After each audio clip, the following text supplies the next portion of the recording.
Aurora, quan vulguis, sisplau. Doncs moltes gràcies. Bona tarda a tots i a totes. Agrair aquesta jornada. Primer de tot, agrair al secretari general, Oriol Amorós, que ens acompanya avui, secretari general de Treball, Afers Socials i Famílies, sí, ho dic bé? Oriol. I, evidentment, agrair als organitzadors per aquestes jornades que esteu fent. I avui, en aquest cas concret, que és en l'àmbit social, com bé ha dit el Fernando, quan hem començat, desgraciadament, hem de començar amb un minut de silenci per les morts d'aquestes persones que ha succeït a Badalona, una desgràcia que, malauradament, tampoc ens sorprèn massa, no? Donades les circumstàncies i donat tot el que està passant darrerament, no? La situació que estem patint. Jo només dir-vos que agraeixo que es facin aquestes jornades de debat i de parlar, sobretot en l'àmbit social i en el moment que estem, no? En un moment tan difícil per moltíssima gent i per molts àmbits, és veritat, i molts àmbits diferents, però nosaltres sempre diem que les persones han d'estar al davant de tot, la ciutadania, les polítiques que fem ha de ser per les persones, però és que ara es veu més que mai, no? Aquesta pandèmia ens està atacant precisament, és una pandèmia que realment ataca a la desigualtat i ataca als més febles. Està claríssim, es veu amb els números, es veu amb les morts, es veu amb les demandes i es veu amb tot. Realment és una pandèmia que es veu molt les desigualtats socials, no? I en aquest sentit, quan hem començat, jo ho estava comentant amb el Fernando, nosaltres ara a l'Ajuntament de Sitges, precisament, aquí ens acompanyen tres regidores, 2 regidores i un regidor, veig que estan aquí, ens acompanyen, que ells són plenament conscients que estem treballant el pressupost i hem vist com han minvat, evidentment, els ingressos i com estem augmentant les despeses, com estan augmentant les necessitats de tot tipus. I les més bàsiques, que és sostre i menjar. O sigui, ja no parlem d'obrir negocis o tancar, que també, evidentment, perquè el treball és l'altre gran drama, però només el sostre i el menjar ens està ocupant moltíssim tots els pressupostos i, evidentment, nosaltres tenim claríssim que el nostre objectiu primer és cobrir aquestes demandes. I, evidentment, també hem estat treballant en un pacte per la recuperació socioeconòmica de Sitges i també ha estat un pacte molt participat. De fet, Sitges Voluntaris Socials són dels que han participat molt activament també i ells també en són plenament conscients. I és curiós com aquí ha participat persones de consells de la vila de diferents sectors, és a dir, ha participat el Consell de Turisme, el Consell d'Esport, el Consell de Cultura, i és curiós veure que al final els temes que més preocupen a tothom al final són els mateixos. I un dels primers temes ha estat l'ocupació, la feina, molt normal. I l'altre tema que també, evidentment, ha estat dels més votats, diguem, és l'impuls o les polítiques en l'àmbit sanitari, la necessitat que hi ha de polítiques en l'àmbit sanitari. Vull dir que al final, quan la gent ho està passant tan malament, quan ens ataca un problema mundial i global, quan, per sort, també som més solidaris o almenys ens donem més compte del que està passant amb el del costat, prenem consciència que al final, el debat, al final, les preocupacions són les bàsiques per tothom, no? I ara, en aquesta pandèmia, evidentment, s'està veient molt més. Així que res, jo només agrair-vos a tots i a totes que esteu aquí, que esperem que sigui molt gratificant el debat, i malauradament jo hauré de marxar abans, però, en fi, espero que després el Fernando m'ho farà arribar tota la documentació de com vagi. Així que moltíssimes gràcies i repeteixo moltes gràcies, Oriol, perquè sempre estàs disposat a ajudar-nos i a col·laborar. Moltes gràcies. Gràcies, Aurora. Secretari, com vulguis.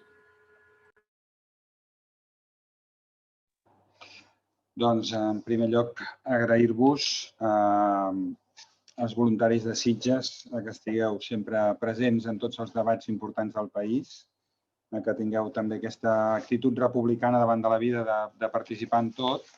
A mi se m'ha convidat a fer una reflexió sobre el moment. La veritat és que el moment que estic visquent ara és que cada moment és diferent, diguéssim. Hi ha una apretada, hi ha un moment de tancament de la legislatura, de sortida de la crisi, de tancament de l'any, que ens fa anar a tots molt de corcoll. Per tant, també anticipo les meves excuses perquè no podré no podré estar en tot el debat, però sí que m'agradaria compartir amb vosaltres algunes reflexions. Una de molt general. Què és el que guia el govern o què és el que guia la nostra conselleria a l'hora de pensar, dissenyar les polítiques públiques i el que hem de fer? Doncs un principi molt republicà. La persona és subjecte de drets, per tant, en tant que ser persones i en tant que membre d'una societat és subjecte de drets polítics i, per tant, l'expressió política de la persona és la ciutadania. I avui la ciutadania, la plena ciutadania, no existeix per tothom. I això que sembla que qualsevol democràcia hauria de tenir superat des de fa molts anys, en termes efectius, en termes pràctics, això no és així. Hem parlat de Badalona, i Badalona destapa una realitat que a Catalunya potser viuen al voltant més de 100.000 persones que viuen amb nosaltres, que són veïns i veïnes, que estan als nostres carrers, que estan a les nostres places, que són com a persones el més semblant que hi ha a una altra persona i, per tant, com a persones subjectes de drets, i en canvi estan en situació d'irregularitat administrativa, d'invisibilitat social, de precarietat, de riscos en els drets en tots els seus àmbits. Una de les coses que quan parlàvem de mesures per sortir d'aquesta crisi, una de les coses que més ens preocupava i em preocupava al nostre departament i a mi amb la responsabilitat que tenia fins fa 2 setmanes, que era l'àmbit de la igualtat i l'àmbit de les migracions, és la invisibilitat d'una gran part de la pobresa o de la vulnerabilitat en aquests moments. És a dir, totes aquestes persones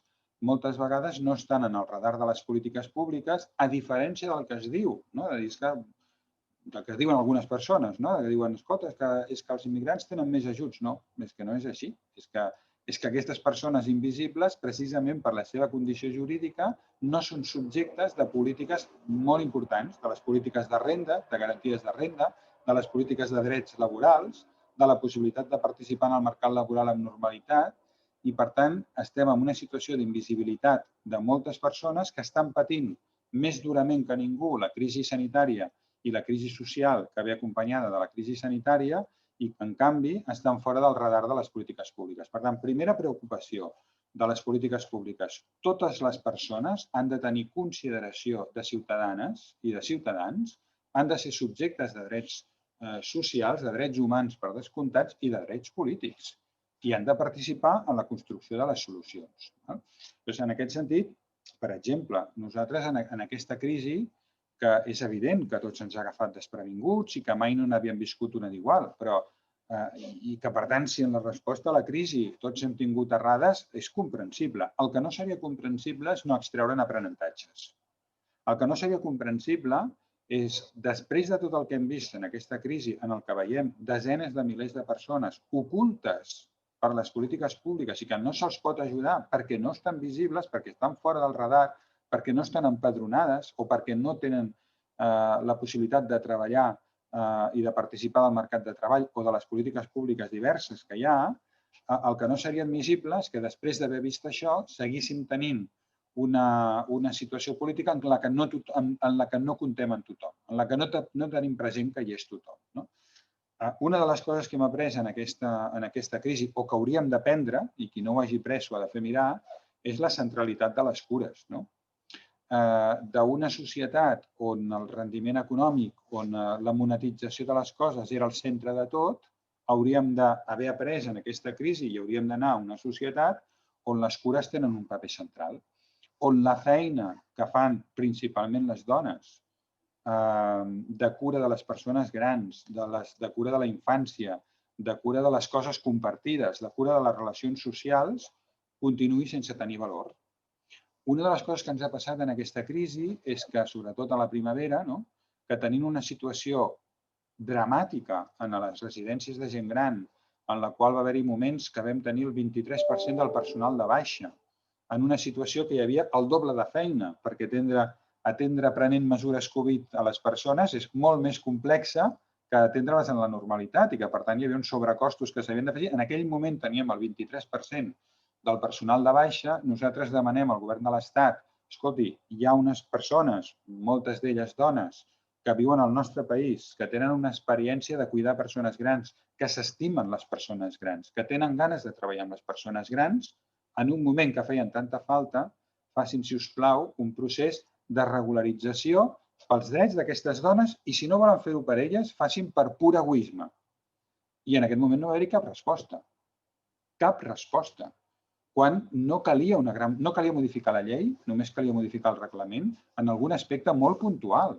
De dir, escolti, com volen vostès mantenir en aquesta situació una regularització que depèn de contractes d'un any, que no els està obtenint ningú perquè estem en crisi econòmica i quan en tenim tanta necessitat, en àmbits tan crítics com el que estava parlant. També les crisis ens han de servir per pensar-nos diferents. Abans de la crisi teníem el problema en l'àmbit del treball de la temporalitat, de la precarietat, de la no valorització de feines que s'han demostrat tan transcendental. Després de la crisi hem de sortir amb una visió diferent.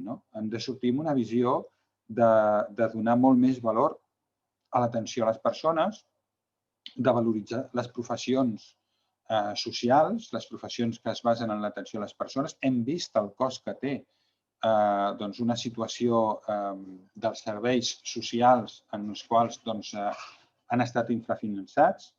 Hem vist també que el creixement de les necessitats en serveis socials li hem anat donant resposta a través de diferents governs, de diferents administracions, de tots els colors polítics.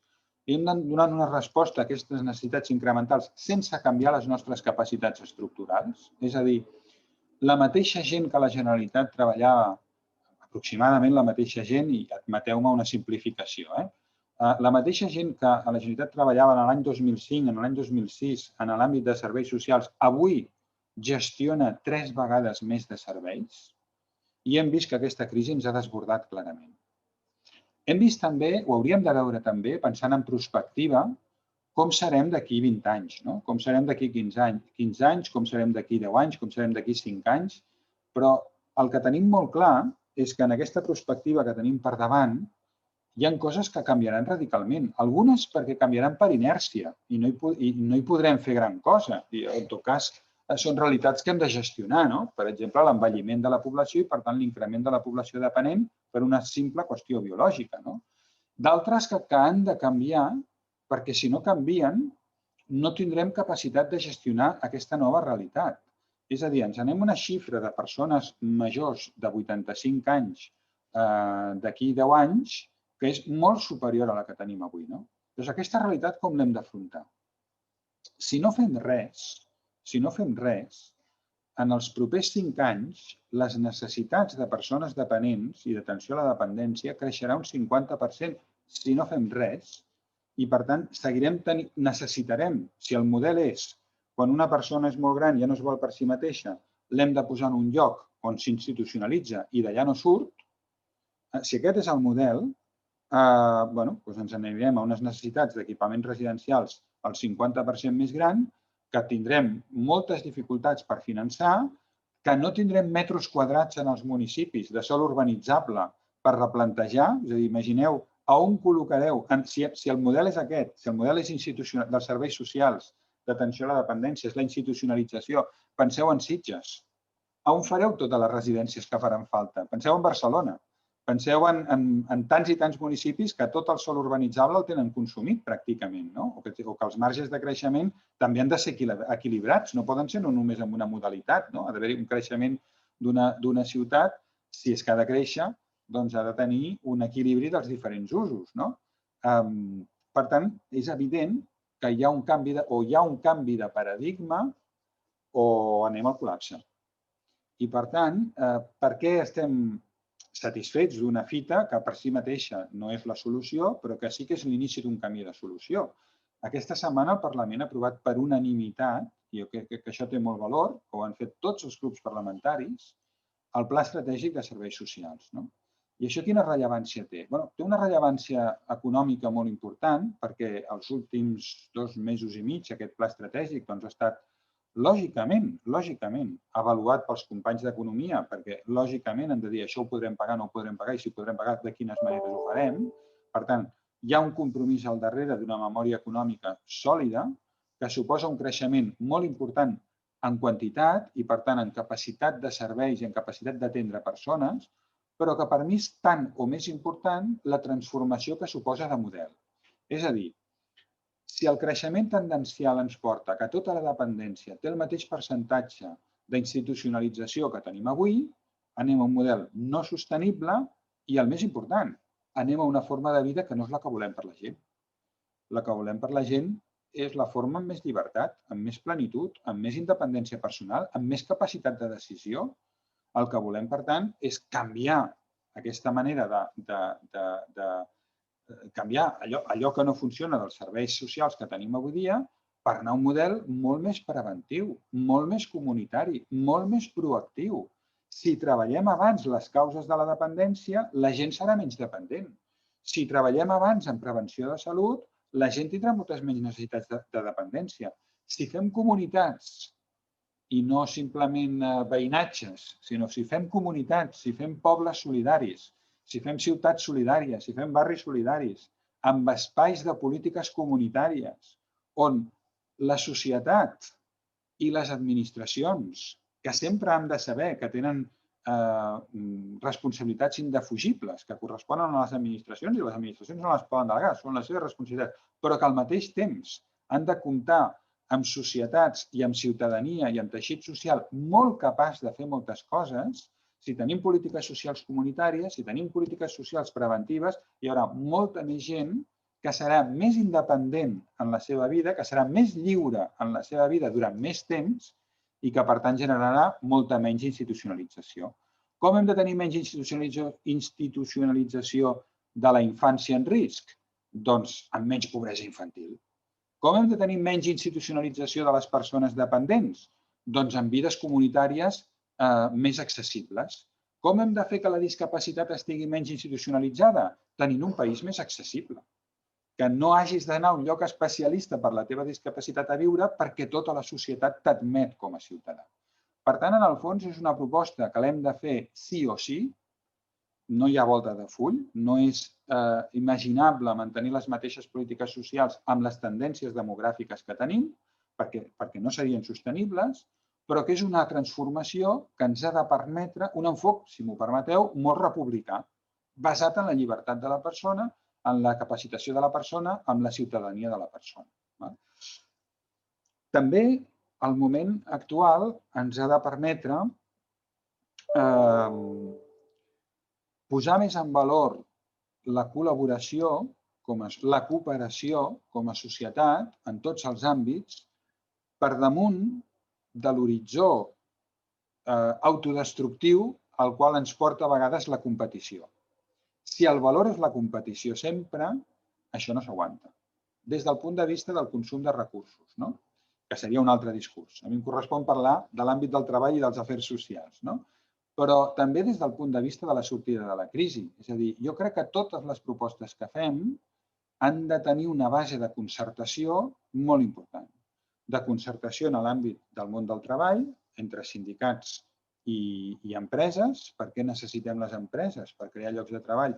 I necessitem els sindicats perquè la riquesa arribi a tothom i, per tant, la concertació ha de ser el camí.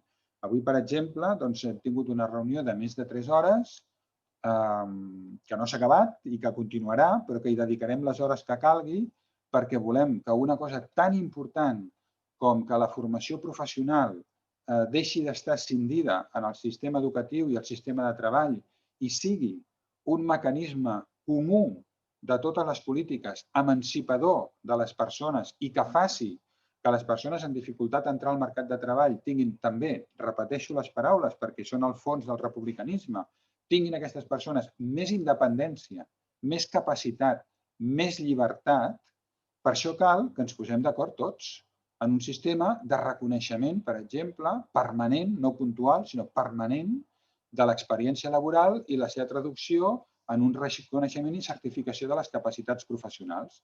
Això és imprescindible per sortir de la precarietat. Això és imprescindible per sortir d'aquest atur de llarga durada que no ens ve d'aquesta crisi, que el teníem abans de la crisi i que gairebé és una qualitat intrínseca, lamentablement, en el nostre mercat de treball. Ha de deixar de ser una qualitat intrínseca. I per deixar de ser-ho, com ho farem? Amb concertació, amb definició amb els agents d'un model de formació professional consensuat que arribi a totes les persones que no tenen feina, o a totes les persones que volen millorar la feina, o a totes les necessitats del nostre teixit productiu. Per tant, també en aquest àmbit, el principi motor de la nostra actuació és el republicanisme. És la fortalesa de la persona, és la llibertat de la persona, és l'autonomia de la persona, la capacitat de la persona en un món i en un context global que canvia. Ara tenim diversos reptes al davant. Tenim el repte de deixar encarrilada la formació professional amb una agència consultada que l'agrupi tota. Creiem que és l'element imprescindible per deixar de ser un país d'atur alt. Si som un país d'atur alt és perquè hem tingut durant molt temps una aposta per la competitivitat més centrada en la pèrdua de condicions laborals que en el guany de capacitats qualitatives del nostre teixit productiu i, per tant, la capacitació de les persones, la força de les persones, la llibertat de les persones ha de ser l'element que ens porti a ser un país d'atur alt. Per tant, el mercat de treball i la política de treball i el treball com a primera política social emancipadora. 2. El repte de la transformació dels serveis socials amb l'aprovació del Parlament per unanimitat aquesta setmana del Pla Estratègic de Serveis Socials com a un model molt més centrat en la persona, molt més cooperatiu amb la societat, amb les polítiques comunitàries, amb la prevenció, amb la proactivitat, com a forma, per tant, també que les persones siguin més fortes i més lliures durant més anys en la seva vida. I tercer element, quan tot això no funcioni, que hi hagi un coixí per tothom. Un coixí que el podem necessitar qualsevol de nosaltres. Jo crec que un element que ens fa millors com a societat és l'intercanvi, és la interacció, és el trobar-nos, és en reconèixer-nos en els altres. Una cosa que diferencia l'esquerra de la dreta, claríssimament, és que des d'una perspectiva d'esquerres, nosaltres hem d'establir expectatives en totes les persones. I totes les persones tenim possibilitats de ser autònoms, de ser lliures, de ser independents en la nostra vida i no hi ha ningú, per cap circumstància, que estigui maleït o que estigui condemnat a la no participació, a la vulnerabilitat, a la marginalitat. Ningú. I, per tant, quan pensem en la vulnerabilitat, no hem de pensar en els altres. Hem de pensar en nosaltres. Quan pensem en la discapacitat, a vegades la gent diu, discapacitat, i això és un 15% de la població. No és veritat.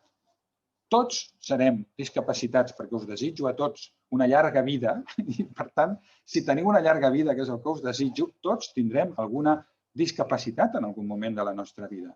Quan parlem en la discapacitat hem de pensar en nosaltres. Quan pensem en la vulnerabilitat hem de pensar en un nosaltres inclusiu. Quan pensem en famílies en risc hem de pensar en un nosaltres. Quantes persones que tenien situacions normalitzades amb una crisi familiar pel motiu que sigui han quedat enrere? Quan pensem en violència masclista, no podem pensar en un col·lectiu determinat de persones que tenen uns problemes. No.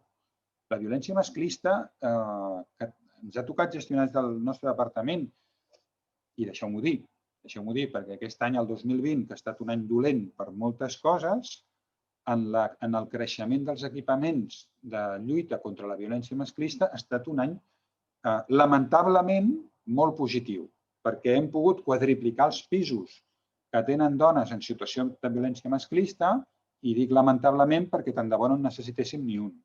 I hem pogut duplicar la xarxa d'atenció a les dones en situació de violència masclista, obrint, per exemple, el Garraf, el Servei d'Intervenció Especialitzada del Garraf, que està a Vilanova, que no hi era i que l'hem obert aquest any, i 8 més que hem obert aquest any, perquè les dones que pateixen violència masclista mereixen un acompanyament fins a la seva plena recuperació. I quan pensem en aquestes dones, no estem pensant en altres, estem pensant en nosaltres. I, per tant, amb l'últim col·lectiu que volia acabar, que és el col·lectiu de més vulnerabilitat de renda, o no el que més, perquè n'hi ha un altre que encara més, que és el que no té papers, però el col·lectiu que necessita la renda garantida de ciutadania, que en aquesta legislatura, ara no em sé la xifra de cap, i m'haureu de disculpar, però porto 2 setmanes en aquest càrrec, i alguna xifra encara no la tinc al cap, però sí que en aquesta legislatura s'ha més que duplicat la xifra de suport en rendes de garantides de ciutadania, en l'any que ve, si culminem l'acord signat de traspàs de l'ingrés mínim vital, voldrà dir que tindrem més recursos per la renda garantida de ciutadania i podrem arribar a moltes més persones. I ja hem dit, hem afirmat, ens hem compromès i ho hem acordat amb les entitats, els municipis i els agents econòmics i socials, que aquells ingressos de més que ens reporti el traspàs de l'ingrés mínim vital no s'estalviaran, sinó que serviran per ampliar cobertures. I no seran cobertures a la gent més vulnerable de la societat, que és gent que no coneixem de res. No, són cobertures per persones que podríem ser nosaltres. I aquesta és la visió que hem de tenir. I acabo amb l'últim col·lectiu, que és amb el que he començat, que és encara més vulnerable, que és la gent que no té ni tan sols papers. Acabo amb aquest col·lectiu. Mireu, el que nosaltres defensem per aquest col·lectiu, que probablement és el més vulnerable de tots, perquè no té ni reconeguda la seva existència jurídica, el que pensem és que hauríem de ser molt més realistes. A vegades ens diuen, no, vosaltres sou uns idealistes. No, no. No, jo el que penso és que hauríem de ser molt més realistes. Mireu, d'aquí a l'any 2050, Europa perdrà 150 milions de persones en edat de treballar. Això no és una predicció d'algú que ha fet un estudi i està mirant una bola de vidre. No, això és una realitat que l'estat espanyol passa des de fa 10 anys. Des de fa 10 anys, l'estat espanyol cada any perd 2 milions de persones en edat de treballar. Un continent que tenim molt a la vora, d'aquí a l'any 50, més que doblarà la seva població en edat de treballar. És cert que després, del 2050 al 2100, li passarà el mateix que a Europa, arribarà al seu màxim i també començarà a baixar. També és cert, això. Però d'aquí al 2050 el que passarà és això. No hi ha ningú al món seriós, no hi ha cap acadèmic, no hi ha cap estudiós ni de la demografia, ni de les migracions, ni de l'economia, que no es reconegui que de fluxos migratoris és seguríssim que n'hi haurà. Seguríssim. Inevitable. Ho sap tothom. I aleshores dius, si aquesta és la realitat que tots sabem, les polítiques estan pensades en aquesta realitat? I aleshores preguntes als estats, escolti, vostè, el 2021, quants visats de treball pensa que donarà? I et contesten, cap, 0, o xifres ínfimes. De veritat? I el 2022, i en la perspectiva dels propers 5 anys, vostè quina previsió de flux es creu que hi haurà?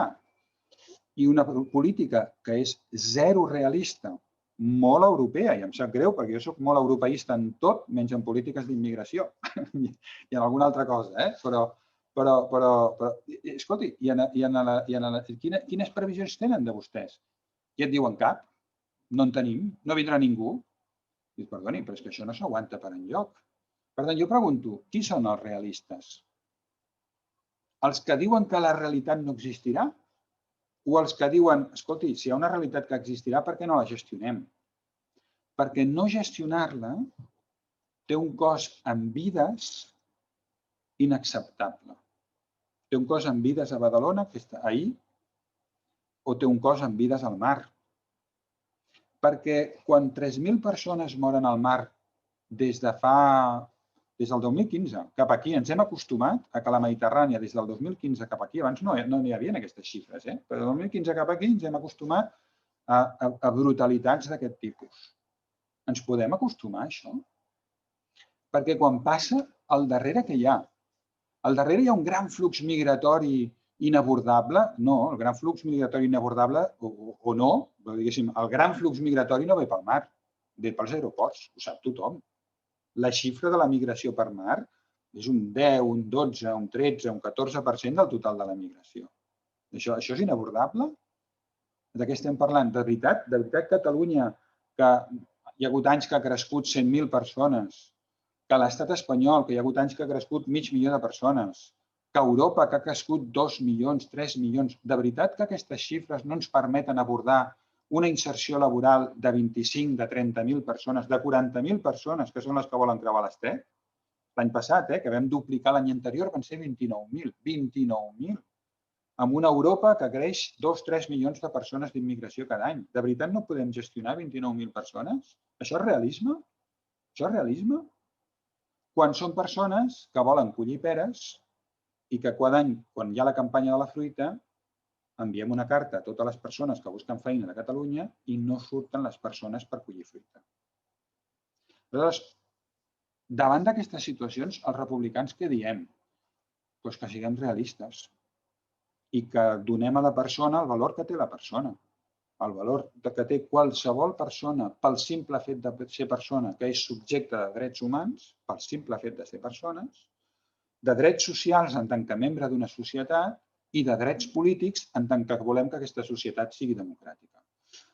Per tant, quina és la nostra política? No dono cap sorpresa. La nostra política és de ciutadania i és republicana i té aquestes traduccions en els casos concrets que he explicat. I dit això, moltes gràcies, Fernando, i a tots vosaltres per la paciència que heu tingut. Gràcies a tu, Oriol. Amb el teu permís, contaré una anècdota de com vaig conèixer a l'Oriol. Curiós, perquè ja començàvem a treballar amb la Dolors Bassa, que estimo molt, tu ho saps, i Oriol, com a secretari de Ciutadania, Migracions i Igualtat, va fer una visita a Sitges a una trobada que van fer les entitats per al tema de refugiats. Recordes? Això va ser la primera... Era el retiro? Fa 5 anys. Però era el retiro, no? Exacte, el retiro. I tu vas arribar amb la teva dona que estava esperant una criatura i la petita. I la petita ja estava cansada d'esperar el papà i vam donar-li uns fartons. Recordes? Això és la humanitat d'Oriol Amorós. Per mi, un dissabte treballant per les persones. I moltes gràcies, sincerament. Aquí no és passió d'ideals polítics, que ja saps que soc molt independent en això, però és molt important que esté la persona sentint el problema com estàs sentint tu. Estàs parlant molt pragmàticament i, com saps, som de les poques entitats agarrat, crec que l'únic, que són mentors de refugiats. I estem treballant el social, el solidari i la sostenibilitat. La situació és que tenim 3 interlocutors perquè el Nelson no ha pogut i si vol añadir-se, agregar-se la regidora, la jove regidora de Sitges, encantats.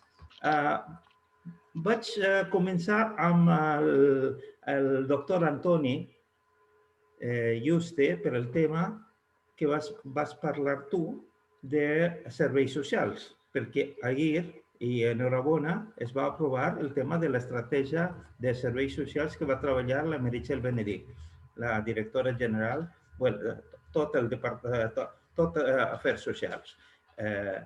Després donaré la paraula al Toni Mora, que està al CITE, que treballa el tema de refugiats, és molt important, i tancarem amb Josep Carné per el tema de persones grans.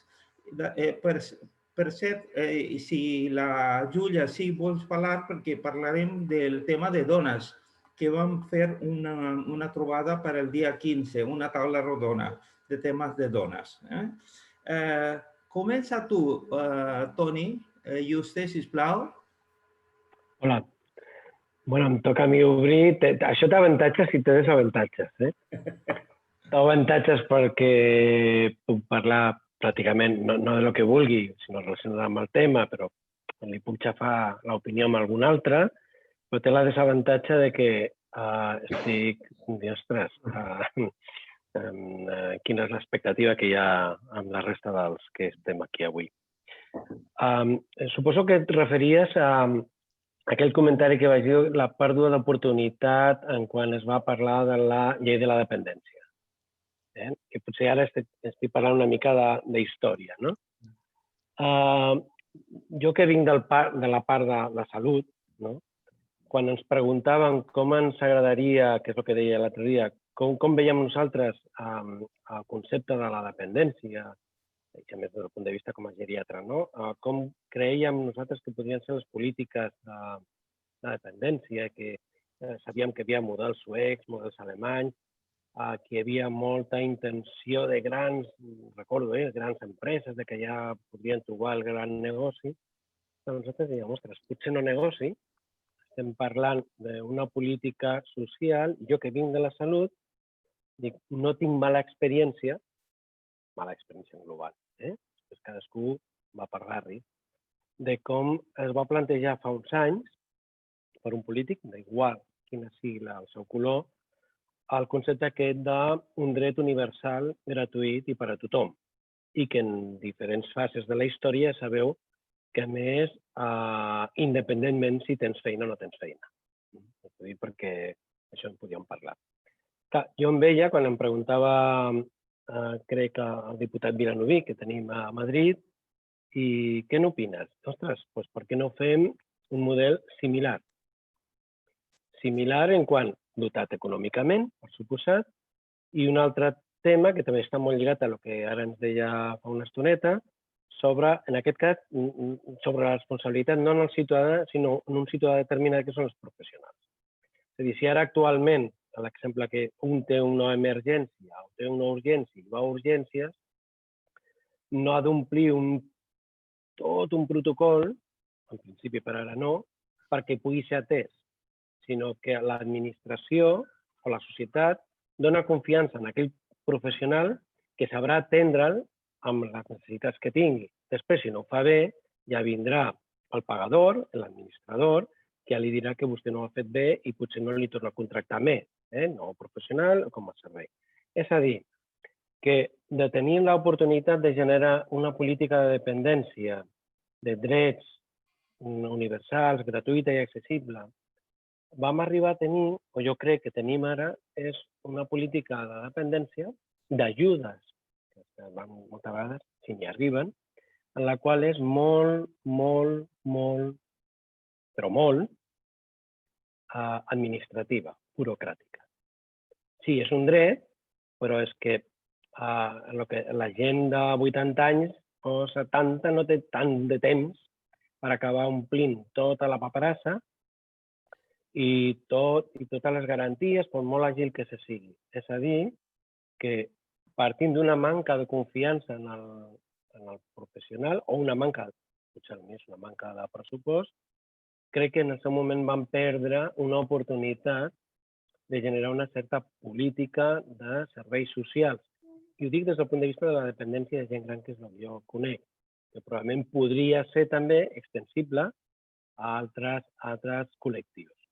I en aquest sentit, almenys a Catalunya, i no m'amagaré, aquí quan ha vingut d'igual, amb o sense papers, el metge habitualment no pregunta si tens papers o no, no ho preguntem.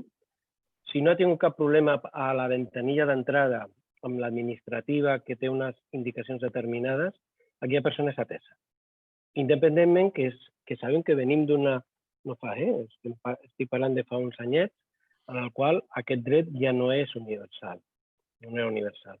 Nosaltres no hem deixat d'atendre i jo crec que el col·lectiu ens hem vist, tot i que hi havia aquesta de que solament s'atenen a urgències, en el sector que jo hi soc, independent, ja dic, del color polític, no hem deixat d'atendre. Jo crec que aquesta és la filosofia que hauria de sustentar les polítiques organitzatives en relació a aquesta. I aquesta era una miqueta el petit de gra que suposo que és el que et referies que comencés jo parlant. No sé si amb això he donat resposta a la incitació que em feies. Gràcies.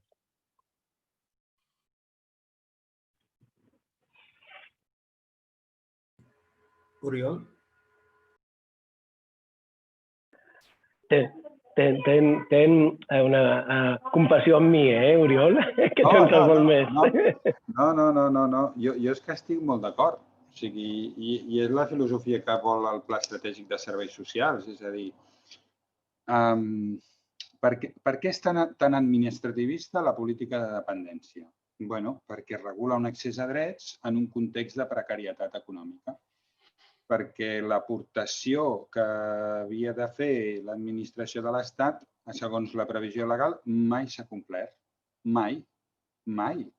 I ara que es diu que es complirà, i és un dels elements que crec que hem de celebrar dels pressupostos de l'Estat que hem acordat per l'any que ve i que tindrà una millora del finançament de la dependència molt important, clar, també fem una altra cosa al mateix temps que ens fa molta il·lusió fer-la sobre el paper, però és que si la fem sense el sosteniment econòmic adequat, tornarem a estar en la mateixa situació. És a dir, diuen, sí, augmentarem la financiació, però també augmentem els drets. Perdoni, primer hem de pagar els drets que ja tenim. Quan paguin els drets que ja tenim i els drets que ja tenim... A veure, hi ha prestacions que jo m'he trobat aquí, no?, que quan tu hi tens dret i se't reconeix el dret, està acceptat des de fa molts anys que hi haurà una moratòria de X mesos abans no la tinguis. Dic, perdoni, aquesta senyora li hem reconegut aquest dret? Sí. I quan el començarà a tenir o a exercir? No, d'aquí 12 mesos. I per què? Doncs perquè no tenim diners. Ostres, escolti, jo abans d'ampliar la llista de drets, paguem els que ja tenim i gestionem dels que ja tenim i traiem-li càrrega administrativa als que ja tenim. És que estic molt d'acord en això. I l'altra qüestió, la comparació amb salut. Diu, la salut, encara que en algun moment no hem estat universals, aquí vull fer un matís. A Catalunya sempre, quan el PP va retallar algunes universalitats, Catalunya, primer per decret, després per una ordre que s'aguantava d'aquella manera i ara per una llei, I perdona que t'interrompi, i que molta gent no li va arribar, no va ser conscient. Hi ha gent que no li va arribar i no va ser conscient. I a vegades també ha dut algun tema administratiu d'algun CAP que quan hi vas algú i dius, escolta, que jo tinc dret a la targeta, no li donen. Però mira, hi ha un estudi que ha fet una investigadora de la Universitat Pompeu Fabra, la Judit Vall, que val la pena de buscar-lo, que és molt, molt, molt bèstia. Que diu, en el moment en què es va restringir l'accés a la universalitat de la sanitat pública en el govern del PP, es van destruir 900.000 targetes de sanitat pública. 900.000 targetes. Clar, darrere de 900.000 targetes en una població majoritàriament jove i sana, doncs majoritàriament no seria un gran drama, però dintre de 900.000 targetes pot haver-hi tot tipus de malalties, tot tipus de malalties, perquè el raó pel que es destruïa no era ni l'edat, ni l'estat de salut, ni res d'això. Era l'origen. Era si tenien papers o no tenien papers. 900.000 targetes són moltes persones amb càncer. Moltes, No sé si... És igual, una ja em semblen moltes. Per tant, clar, jo estic molt d'acord de dir és que la sanitat actuem amb lògica universal i els serveis socials, l'accés, està carregat de traves administratives. Sí, és així.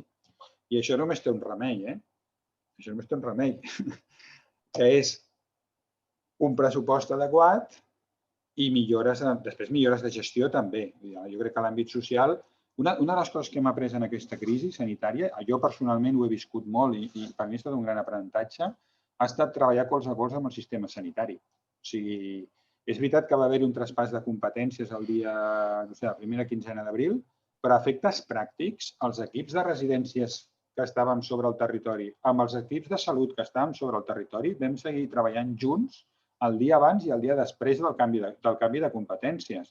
I nosaltres, i de l'àmbit de salut, va haver-hi un descobriment per part de molts professionals de l'àmbit residencial i des de l'àmbit social va haver-hi un descobriment de moltes coses de l'àmbit de salut. Jo he treballat colze a colze amb el director de la regió sanitària de Barcelona, per exemple, perquè en un moment donat tots els que no érem de residències ens vam posar a treballar en residències perquè en aquell moment feia falta i hi ha hagut un aprenentatge mutu impressionant. Llavors, la capacitat de gestió, el desenvolupament professional, el desenvolupament d'estructures de gestió de l'àmbit de la salut és molt inspirador per nosaltres. I, per tant, aquest aprenentatge que si haguéssim, que de fet de la integració del sistema social i sanitari, se'n parla des de fa 15 anys, aquest any, amb la crisi, en mesos, ha donat unes passes endavant que no les hagués donat ni en 10 anys. I, per tant, nosaltres ens hem estructurat com a departament, per exemple, amb les mateixes regions que el sistema de salut. I hem establert coordinacions a nivell de regió sanitària amb regió social. I estem constituint i treballant àrees bàsiques de serveis socials amb una diferenciació molt gran de les àrees bàsiques de primària de salut, però amb un mateix nivell de coordinació. És a dir, àrea bàsica, regió i departament. Per tant, tota aquesta integració és el camí de futur. I jo crec que, per exemple, hi haurà un àmbit de gestió conjunta, que serà l'agència de la gent gran, no sé quin nom acabarà tenint, però en tot cas serà l'agència per treballar totes les polítiques d'atenció a la gent gran i a la dependència, que la farem conjuntament, el Departament de Serveis Socials i Salut. I la nostra utopia, Antoni, és això que has dit, És això que has dit. És que els serveis socials també siguin universals. També siguin universals, clar que sí. Aquesta és la nostra utopia. També hem de ser realistes. No hi arribarem en 2 dies. Vull dir, arribarem a mesura que vagi creixent el pressupost. El Pla Estratègic de Serveis Socials proposa un horitzó de 5 anys de creixement de 1.000 milions d'euros a 1.900 milions d'euros. I en els acords de pressupostos de Madrid tenen una cosa molt bona, que és que hem incrementat molt els ingressos que tindrem, i tenen una cosa que seria molt bona si els ingressos acompanyessin, que és que hem incrementat també la llista de drets. I jo estic a favor d'incrementar la llista de drets, però només si van acompanyats dels recursos que pertoquen. Si no, no és honest. Però, Oriol, això del pressupost és que és essencial, però jo recordo que els enemics de la universalitat sempre ens diuen que al final te gastes més dòlars, euros per persona, i, home, salvant moltes diferències, no som dels països que dediquem més euros en salut per persona, tot i ser el departament que suposo que té el pressupost més gran de tota la Generalitat. Ho és. Sí? I això li dona molt de poder, em consta, i a més ho parlo des de la vessant sociosanitària com a geriatra i aquest concepte que fora de Catalunya no s'entén. O sigui, el sociosanitari és molt residencial fora de Catalunya, en canvi aquí sempre hem tingut un concepte més el metge és el metge, però no és el senyor don de no sé què. Però en aquest sentit, dius, el pressupost sí que, home, s'ha de dotar, però bones polítiques no vol dir, si no es fa malgastament, al final és si aquest euro que tens, o aquests 2 euros que tens, si els destines, com també els rentabilitzes, perquè una de les grans motors de moltes de les ciutats que tenim a Catalunya, motor industrial i motor de feina, són els mateixos hospitals o àrees de salut, generen feina paral·lela, no? És a dir, que al final no deixa de ser també un món de riqueses. Hi ha un cert retorn de l'esforç o de l'euro invertit. Jo no soc economista, però una mica segur que alguna cosa d'això hi ha. O sigui, allà on inverteixes has de mirar que també després no es dilueixi solament en els serveis, sinó hi ha un motor de feina, dels cuidadors, o sigui, al final generes tot un negoci, perquè si no per si mateix la gent gran o aquests sectors no tenen l'economia per portar, el que genera més separació encara per problemes econòmics. Un incís. Fernando, jo me n'he d'anar, t'ho vaig dir. Oriol, un incís. El dimecres vam parlar del tema de l'atenció domiciliària en lloc de les residències. Recordes, Antoni? Sí. Què penses tu, com secretari general ara del tema? És el futur. És el futur. És el futur i serà un àmbit, altra vegada, en què les fronteres interdepartamentals no tindran sentit. És a dir, la revolució que la medicina podrà portar a les cases, en tota la monitorització, amb tot el seguiment, amb totes les eines que donin autonomia, amb tota la tecnologia que ens pot donar més qualitat de vida, millor salut a les cases, la revolució i el canvi que hi ha hagut, per exemple, en els models d'intervenció quirúrgica i l'hospital a casa. Tot això també és en l'àmbit social que s'haurà de fer. És a dir, la gent vol viure a casa seva i la gent té dret a viure a casa seva. I la gent té dret a que quan estàs més dèbil et tallin els vincles amb el teu entorn. O sigui, per millora d'estat d'ànim, per millora d'autonomia i de llibertat de la persona, per millora de la seva salut, el que haurà de créixer és l'assistència domiciliària, sens dubte. Sens dubte, vull dir, això ha d'haver una revolució en aquest tema. Ara, hem de tenir capacitats diferents, i estic molt d'acord amb l'Antoni. O sigui, no és només una qüestió de recursos, per descomptat, però aquests recursos certament poden generar nous recursos. És a dir, hi hauria un potencial molt gran, i que és un projecte de futur, de tenir un clúster industrial de la dependència, tecnològica, d'aparells, etc. Hi ha un altre tema de sostenibilitat d'això. Per què les persones que quan tenen situació de dependència han de fer inversions tan grans que no puguem fer col·lectivament i rendibilitzar col·lectivament? Els bancs de recursos d'autonomia personal. És necessari que tu et compris una grua de trinca quan hi ha una persona que l'ha necessitat un temps i potser ja no la necessita? No podem tenir... A mi una de les coses que m'agradaria fer l'any que ve, quan fem el nou contracte programa amb els ajuntaments, és una experiència que tenim, que és positiva i que funciona amb uns quants bancs de recursos que tenim d'autonomia personal, estendre-ho a tot el país. Que a tot el país hi hagi bancs de recursos personals, perquè no tothom pot invertir 14, 15, 20.000 euros per adaptar casa seva. I, per tant, això hem d'ajudar perquè continuarà sent, malgrat aquestes inversions, continuarà sent més econòmic per tots i més bo per les persones viure a la casa d'un mateix, però ho hem de fer de forma sostenible. I, per tant, ho hem de fer compartit. I, per tant, han d'haver-hi més formes, més espais, més capacitats, més eines de col·laboració, de cooperació i de fer les coses junts. I el tema de la cohabitatge intergeneracional que vam proposar nosaltres. Mil coses. És un tema que el cohabitatge, la mentoria. La idea, i tu saps que crec que és una de les solucions. Fernando, jo us he de deixar perquè a les 6 tinc una reunió molt complicada. A veure si el Toni fa una pregunta al Toni Mora. Jo dic el mateix, Oriol. Josep, perquè l'Aurora sí que haig d'anar-se. No, i jo també, que també t'ho vaig dir. Adéu, gràcies. Bé, bona tarda a totes i a tots. Moltes preguntes hauria de fer al secretari. En primer lloc, felicitar-lo, que encara no li havia felicitat. Desitja'm sort, Toni, amb això n'hi ha prou. Molta sort, ens trobarem pels camins. I agrair aquesta invitació per part de Sitges Voluntaris Socials per aquesta trobada. Moltes coses, perquè ja saps que jo en el sindicat em responsabilitzo d'aquests temes socials i, per tant, m'enganxaria també, però concreto en algun tema relacionat sobretot amb el tema dels drets que haurien de ser, com tu bé has dit, de plena ciutadania pels treballadors i les treballadores estrangers que viuen entre nosaltres, que paguen impostos i són els nostres veïns i veïnes i que són persones absolutament amb totes les necessitats i deures i drets com nosaltres. Tu has comentat, jo crec que és un bon moment per apretar el govern de l'Estat perquè hi hagi modificacions en la reglamentació, en el reglament de la llei d'estrangeria. És el moment. Jo crec que el ministre Escrivà ara mateix no ho té ni molt menys a l'agenda, però crec que la posició política ara mateix de l'entorn en el qual ens movem hauria de fer-ho. A banda d'això, hi ha fins i tot, com tu saps perfectament, una disposició addicional dintre del reglament que fins i tot permetria la regularització de col·lectius importants de persones, en la mesura que tu has plantejat, fins i tot egoistament, per necessitats de l'economia i necessitats de les ofertes d'ocupació que no s'estan aconseguint que s'omplenin.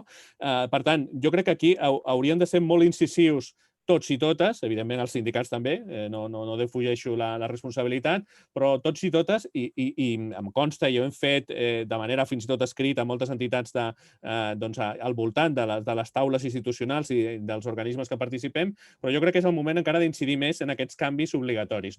Igual que en el mateix en el tema de l'ingrés mínim vital.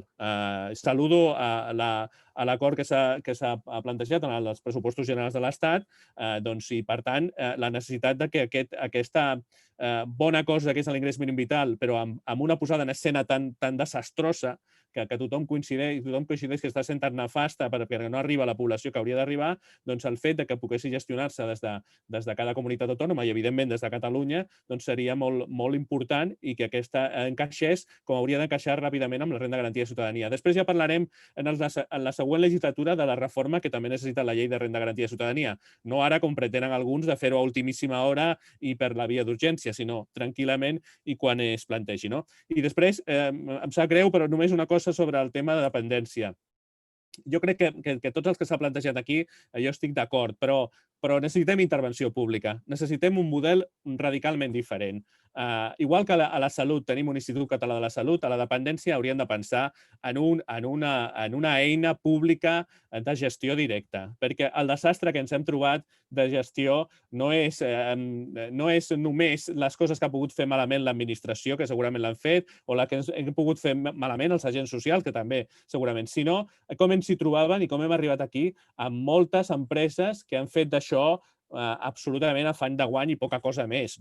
I jo quan escolto determinats líders empresarials del sector reivindicant lo desastrosament que està el sector i de la culpa que tenen les administracions de que no hi hagi EPIs, posem cada cosa en el seu lloc, perquè quan veus les intervencions que ha hagut de fer l'administració i les que està fent, i el desastre, l'últim exemple, la residència de Tremp, gestionada per una gent, amb molt bona gent, però amb molt poca professionalitat, segurament, doncs jo crec que això ens hauria de fer veure que seria necessari aquest canvi radical de model en el qual ens hauríem d'implicar tots des del consens social i des del diàleg social, que evidentment jo també reivindico, aquest diàleg social i aquests pactes de reconstrucció de país en els quals ens hauríem d'implicar tots. Bé, moltes gràcies. Disculpeu.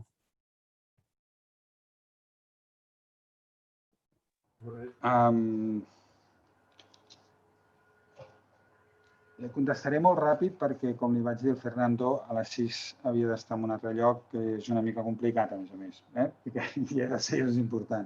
Però sí que la veritat és que m'encantaria quedar-me aquí i, per tant, jo, Fernando, si un altre dia en fem un altre, em comprometo a dedicar-hi més temps, perquè és un plaer, la veritat, l'intercanvi d'idees que s'està produint aquí. I si ho arribo a saber, hagués callat més estona. He xerrat massa al principi, no hagués hagut de xerrar tant. Tema immigració. Aquest govern, teòricament, hauria de ser, aquest govern de l'Estat, hauria de ser una oportunitat, hauria de ser, les converses que hem tingut han anat molt bé, els fets no han acompanyat, de moment, gens. Gens vol dir gens. No només no han acompanyat, sinó que ara ens trobem davant d'un fet gravíssim, des del meu punt de vista, que és l'obertura de camps a Canàries. Els camps de refugiats se sap quan s'obren i no se sap quan es tanquen. Ara se'ns fa molt difícil d'imaginar, ens dol en la consciència, segur que quan ho digui tindreu un impacte, no? Però el que ha passat a tot arreu és que camps que s'han obert com s'han obert aquests de Canàries, 10 anys després, a tot arreu, encara hi són. Vull dir que pensem-s'ho molt bé, perquè el que ha passat és molt greu. Si cronifiquem la situació de Canàries, des d'una perspectiva realista, és a dir, del que ha passat en altres llocs, les polítiques que hi ha avui plantejades ens porten indefectiblement a persones que tindran vides destrossades en xifres molt importants en els propers 10 anys. Cuidado, perquè és molt seriós això. Ningú es pensava que hi haurien camps a Europa i els de Lesbos es van obrir improvisadament perquè, això els obrim provisionalment, no res, seran uns mesos, etc. 5 anys porten ja. I 5 anys viure en un campament destrossa a la gent. Per tant, en immigració em sap greu, però malgrat que hem tingut moltes converses amb el govern de l'Estat que han estat molt positives i que semblava que ens havíem d'entendre molt, a dia d'avui els fets no acompanyen gens. Sí que és veritat que tenim promeses molt maques, de reformes del reglament, en el sentit del que plantejava el Toni i en el sentit del que hem plantejat des de Catalunya. Però els fets a dia d'avui no acompanyen. En l'ingrés soc més optimista i crec que és una oportunitat i en la dependència estic totalment d'acord que hem de tenir eines d'intervenció i d'execució de polítiques públiques. Sí, estic d'acord. Que han de ser àgils, També. Que han de ser àgils? També. Perquè si fem una anàlisi de cost plaça i incidència de la malaltia en els diferents models de gestió que hi ha, no sempre el públic sortim tan bé. I això és tirar pedres contra la meva teulada, Però també és veritat, i amb això el Toni té tota la raó, que hi ha actors que s'han posat en aquest sector no per vocació social.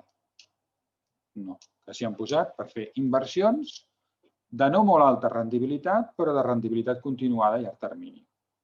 I, escolti, vull dir, si la seva vocació és aquesta, doncs no és un partner de polítiques públiques, ja està. Qui vulgui fer servei públic, doncs ha de tenir una altra vocació i un altre element. I estic molt d'acord amb ell que hem de tenir una eina pública d'intervenció pública. I moltes gràcies a tots i disculpeu que me'n vagi, però me n'he d'anar. Moltes gràcies a tu, Oriol. Proposarem una altra data després del Nadal, perquè el Josep Carné també té temes de persones grans, els temes de casals que estem parlant amb el Bernat Valls. Us demano moltes disculpes i perdoneu. No m'havies de deixar xerrar tanta estona al principi. No, però ja et proposaré una altra trobada. Crec que és molt interessant perquè és el pols del poble. Vinga, i tant que sí. Gràcies. Una forta abraçada i bon Nadal. Igualment. Moltes gràcies a tu. Continuarem parlant del que vam tractar, els que estem a la taula ara. Antoni i Toni i Josep, per què no parleu els tres més la Júlia Vigó, que està amb nosaltres, perquè no vam parlar del tema de dones. Què penseu? A veure. Em dones la paraula a mi o...? Sí, Josep, comença tu. Molt bé. No, jo parlant des de l'òptica de les persones grans, i aquí s'ha parlat molt i hi ha un tema que no vull entrar en detall de parlar de moltes de les coses. Els més febles de tots els problemes que hi ha hagut sempre han sigut les persones grans davant d'aquesta pandèmia, no? I hem vist que pràcticament el 90% de totes les persones mortes han estat persones més grans de 60 anys. Però l'impacte va més enllà de la mortalitat i és les repercussions tant a nivell físic com cognitiu o social, i això ha impactat tant a les famílies com als cuidadors. I una de les preocupacions de tot el que s'ha parlat aquí, jo diria que hi ha hagut una de les coses, la solució seria millorar l'assistència domiciliària. Per això s'ha de fer molt ben fet, perquè en cas contrari, l'assistència domiciliària, tal com està programat, van atendre una persona 3, 4, 5, 6 hores en funció del grau de necessitat que tingui. Però el resto del dia aquesta persona estarà sola a casa i aquesta persona gran, normalment són persones grans, evidentment, aquesta persona patirà solitud, que és una de les altres lacres que hi ha en aquests moments a la societat. Aquesta és una reflexió d'acord amb el que ha parlat el secretari. Una altra és que hem parlat del maltractament de gènere, que s'ha fet molt evident durant tot aquest temps, però ningú parla del maltractament de la gent gran. I, evidentment, és un dels focus invisibles que hi ha en aquest moment també davant de les grans problemàtiques que hi ha hagut. La quantitat de persones que s'han mort soles a casa, la quantitat de persones que han tingut que ser els bombers que han forçat la porta per poder entrar a casa perquè han quedat totalment soles a casa seva. Per tant, crec que estem davant d'una societat que està canviant, que és evidentment. Cada vegada són més les persones grans que existim. A Catalunya, una de cada 4 ja tenim més de 60 anys.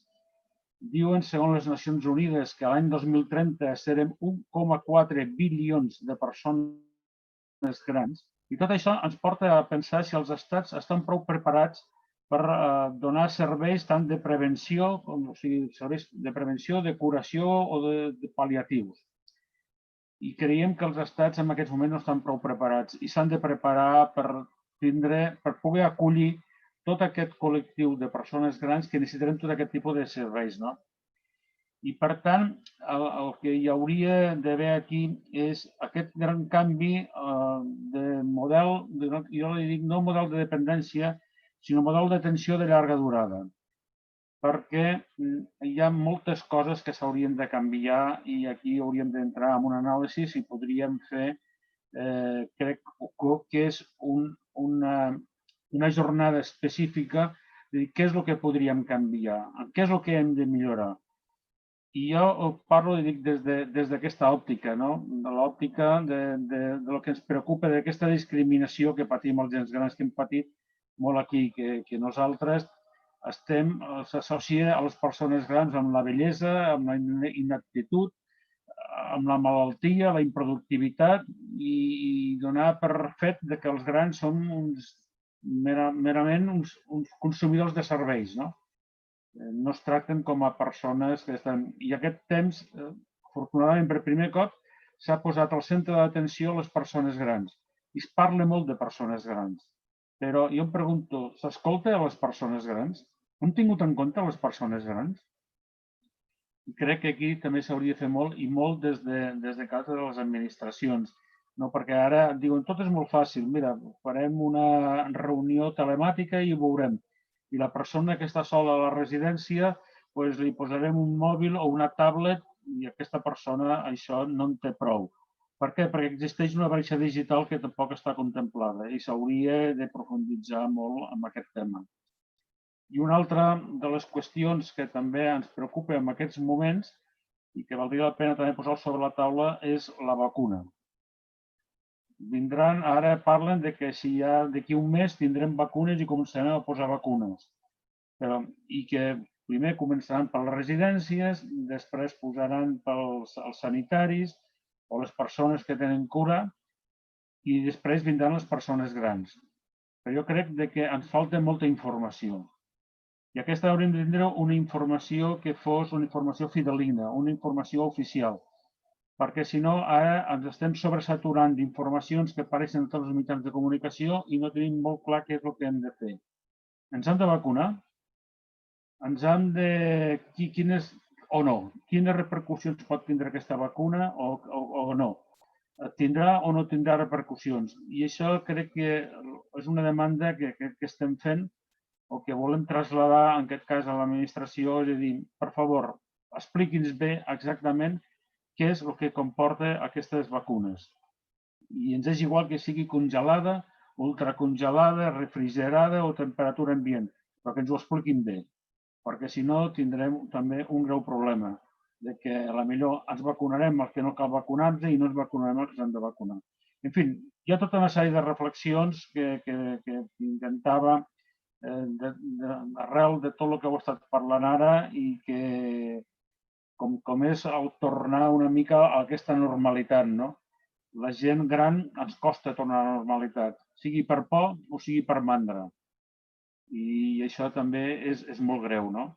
I tot això, la por o la mandra, ha vingut condicionada amb el que deia el Fernando, el tancament dels casals. Els casals el dia 15 de març es van tancar i encara no estan oberts ni sabem quan es podran obrir. I la gent que anaven als casals a socialitzar-se, sobretot, no es poden socialitzar. I, per tant, aquest és un greu problema. No vull estendre'm més i això és el que volia comentar. Gràcies, Josep, per les reflexions. Convido a la Júlia Vigó, sisplau, la nostra jove regidora de Drets Civils, perquè precisament és una de les persones que està molt interessada i està fent coses en aquestes línies. Júlia, sisplau. Sí, gràcies, Fernando. Jo primer de tot disculpar-me d'entrada perquè no tenia pensat intervenir i potser ara faig una barreja d'idees perquè són molts els temes que s'han posat sobre la taula i la veritat és que a mi particularment com a regidora de l'àmbit, en aquest cas a l'Ajuntament de Sitges, em toca molt de prop. Ara precisament el Josep parlava dels casals i a mi és una cosa que em feia molta ràbia quan sortien aquestes guies i ordres del Procicat, que ens deien als ajuntaments i a la ciutadania com havíem d'actuar. Els casals mai apareixien, mai. I ens trobàvem als ajuntaments una mica de, bueno, doncs nosaltres què hem de fer davant d'aquestes restriccions que suposadament i evidentment ens deien que les persones majors de 60 o de 65 anys eren un col·lectiu molt vulnerable davant de la Covid, però no hi havia ordres específiques una mica sobre com actuar en aquests àmbits. Nosaltres, per exemple, aquí a l'Ajuntament de Sitges, jo sempre he estat molt defensora de mirar d'obrir-los en la mesura del possible, perquè precisament un dels factors més de risc i causants d'aquest aïllament o d'aquesta soledat que moltes persones grans viuen, com ara comentava també el Josep, és la pèrdua d'espais de sociabilització. I els casals municipals són claríssimament un d'aquests espais. Jo també recordo que poc després d'entrar a govern vaig anar a una de les trobades que feien als casals i no hi havia participat mai. La capacitat de mobilització que té un casal de la gent gran demostra precisament que la gent gran no és aquella que està sola a casa sense fer res ni sense ganes de participar, tot el contrari.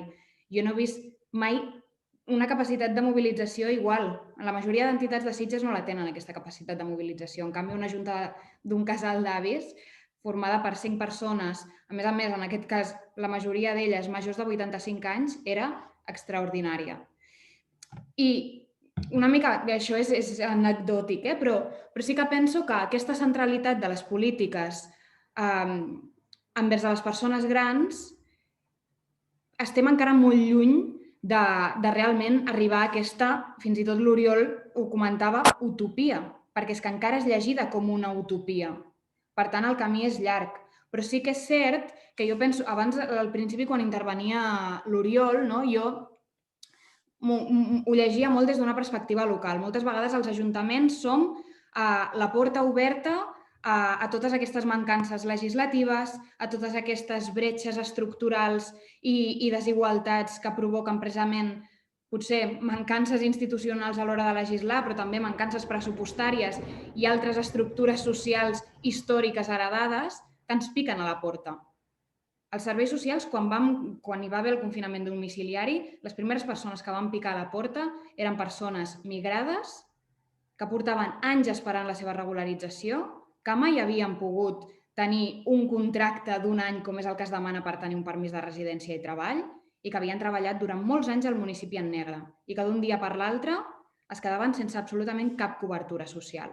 Van ser les primeres. Això és reflex d'un funcionament social i institucional molt perillós, i que precisament un escenari com el de la Covid ha deixat al descobert i ha evidenciat, però no únicament perquè s'hagi accentuat, sinó perquè ja existia i ningú el veia.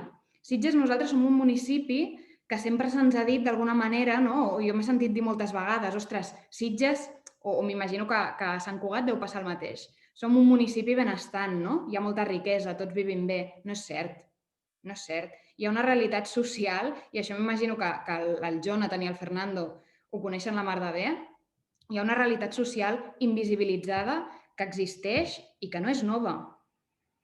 I que hi ha un esforç professional per part dels serveis socials bàsics enorme i que també són persones treballadores que hem de cuidar, perquè el que han aguantat les treballadores socials, les educadores, l'equip d'acollides aquest any ha estat brutal.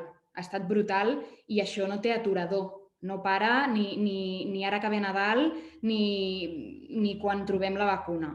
Per tant, tot aquest recorregut de polítiques socials existents també en municipis que tenen una cara molt amable, hem de posar-hi especial atenció.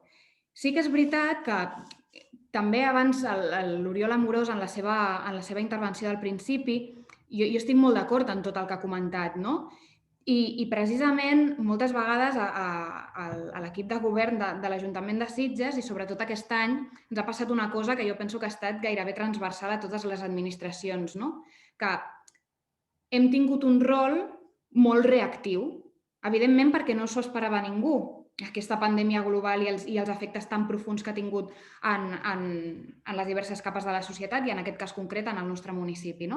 Però, ostres, és el paper central de l'administració salvar la ciutadania quan no pot més? Jo crec que no.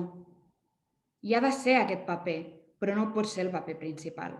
Perquè moltes vegades, parlant fins i tot amb els tècnics municipals, quan l'eix vertebrador d'una administració és l'atorgament d'ajudes o de prestacions d'especial urgència, generem unes expectatives a la ciutadania que som incapaços, i sabem des del primer dia que som incapaços d'arribar-hi.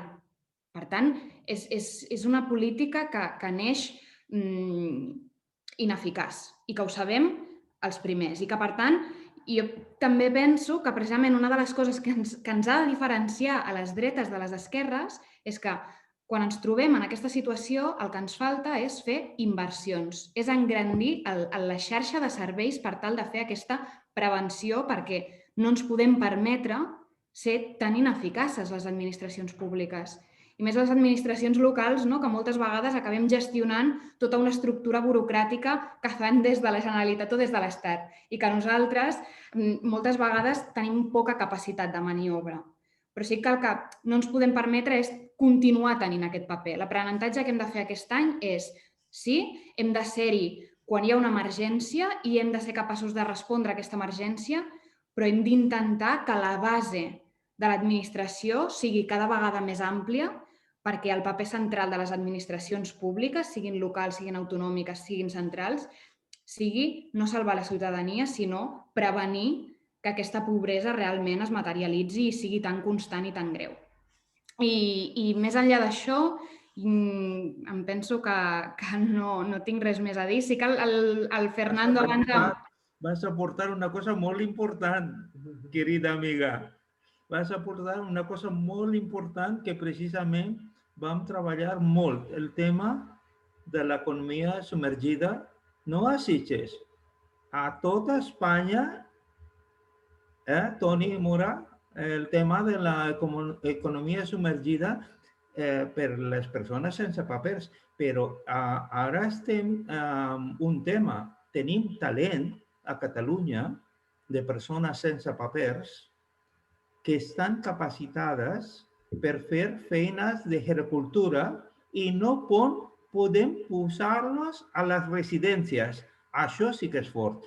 Aquest tema tractarem el dimarts perquè tenim a la directora de la Fundació La Caixa, de responsable de les casals de la Caixa, tenim a la Neus Pozuelo de Fundació Aroa, que treballa amb les dones i temes de maltractament i per dones grans.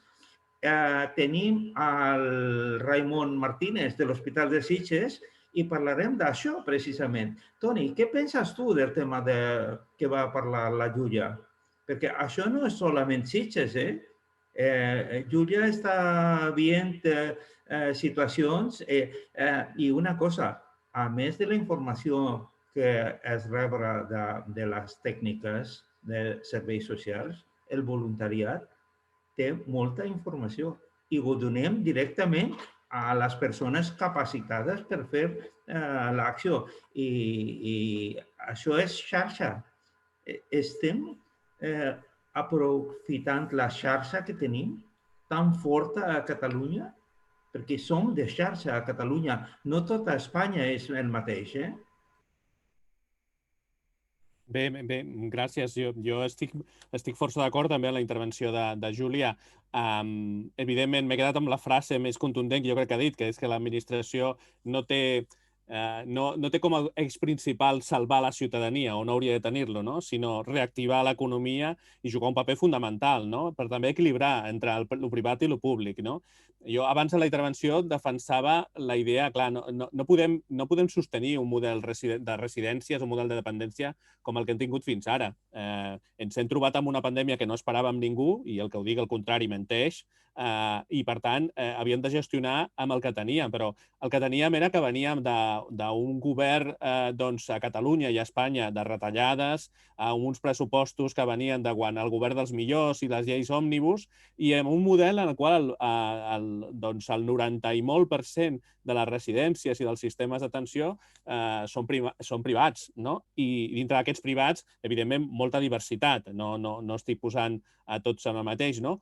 Però amb un grau d'ineficàcia important que s'ha demostrat, no? I que al final ha caigut en això. Jo tinc aquí la llista ara mateix de les residències intervingudes per la Generalitat en aquest moment i com han hagut de tornar a posar-les en mans de privats perquè ara mateix la Generalitat no té tampoc la capacitat de poder gestionar directament aquestes residències, no? I per tant, és una demanda que li fem com a sindicat, no? Igual que en el sistema de salut existeixen aquestes possibilitats, de fet s'estan creant ara empreses públiques.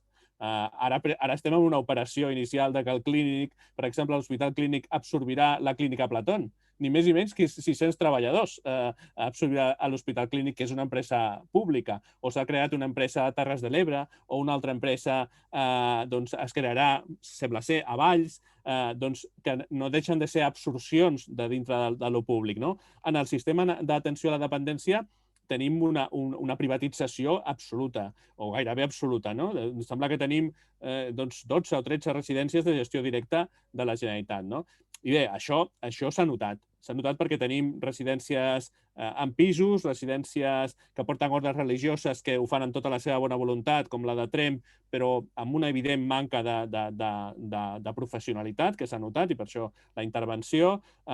I aquesta realitat s'ha d'abordar, jo crec que aprofitant també aquest canvi que necessitem de reconstrucció social i nacional, com a tots els països, no? Perquè fins i tot la Gran Bretanya s'ha adonat ara amb un govern conservador de que existeix la societat, no com deia la Margaret Thatcher, no? Que només existien la família i els individus, no? Ara el govern conservador britànic injecta diners a dojo a la societat, no? Però, bueno, per no anar-me, jo crec que ara hem d'aprofitar el moment. Serà molt complicat, però jo crec que un govern republicà a Catalunya, com el que hi ha, i un govern a Madrid d'esquerres haurien d'aprofitar per també, amb tots aquests fons europeus que arribaran i que tenen a veure amb la reforma, que han de tenir a veure amb projectes industrials, amb projectes de caire, segurament de relació també interempresarial amb lo privat, però també amb una reforma profunda de l'administració i que aquesta reforma no sigui en clau de no, és que ara deixarem de fer funcionaris, no, és que ara haurem de crear que si el quart pilar de l'estat del benestar és la dependència, ha de tenir un component públic important, no? I un altre element, i ja acabo, l'economia social. Jo crec que també aquí s'ha de fer una aposta i a Catalunya l'economia social juga un paper molt important i tenim una realitat territorial, per exemple, a Euskadi, on encara juga un paper molt fonamental. Aquí hem de parlar de concerts i de com s'estableixen també els lligams a les relacions entre l'administració i aquest tercer sector social que és molt eficaç a Catalunya i que també és molt divers, però que també ha de jugar un paper important en aquesta reconstrucció social i nacional. I tenim les eines institucionals, les eines de concertació apropiades per tirar endavant això. És molt fàcil dir-ho i a més així atropelladament, però jo crec que tenim les intencions des d'aquests àmbits generals que ens diem gent d'esquerres de que això ha de ser aprofitar malauradament aquesta desastrosa situació que tenim per intentar tirar endavant canvis substancials. Per tant, bueno, jo estic d'acord bàsicament amb el que ha dit la regidora Vigó. ¿Algún comentario, doctor Yuste? No dic més que s'estan parlant de tantes coses que donaria per moltes hores. Jo crec que he parlat abans, no sé si massa, no? Però sí, he agafat un munt de notes, no penseu, i senyalades, i prevenció, solidaritat, envelliment, sostenibilitat, maltractament. Jo crec que, a més, jo crec 1, 2, 3... Jo crec que els que hi som aquí, la decena que hi som aquí, si som, a part de que ens enganyes, es perquè estem sensibilitzats. No, está bien que tomes notas, Antoni, porque aquesta xerrada no serà l'última, prometo, Per això dic que, ja que ens enganyes bé, però jo crec que el que fas és col·locar en una plaça pública, que és aquesta, en les que tenim ara, persones que ja tenim una certa, no sé si sensibilització, sinó com a mínim preocupació i interès per debatre. I no solament per debatre, sinó així com, segons qui, cadascú en el seu entorn, per després prendre o canviar d'opinió, mantenir la seva opinió i prendre decisions, que en el cas del polític, en un moment determinat, un vot, sabeu el que pot fer i el que no pot fer. o en el món del sindicat, o en el món de l'associacionisme, o de... Jo crec que cadascú, o en la família pròpia. És a dir, abans es parlava de l'atenció a domicili. Jo crec que l'atenció a domicili sí, és el futur, i no és no és la que tenim ara, esperem no sigui, com a mínim per futur gent gran, no? Amb més o menys dependència, sinó jo crec que no solament és el futur, sinó que és un desig. Jo crec que la majoria, no tothom, però el que desitja és poder estar en el seu espai vital que els últims 10 o 15 anys de la seva vida ha pogut estar. No sé que estigui en una situació, jo què sé, de sense sostre, en aquest sentit, cometes. Per lo demés, jo solament agrair les oportunitats d'aquesta de debatre. Jo cada cop aprenc coses a dir, ja no tornaré a dir això d'aquesta manera, ho diré d'una altra manera, o potser em reforço amb el que jo estava pensant. I que potser no coincideix amb el que potser vull dir a vosaltres. I aquesta era la meva aportació, ja que m'has empenyat a parlar.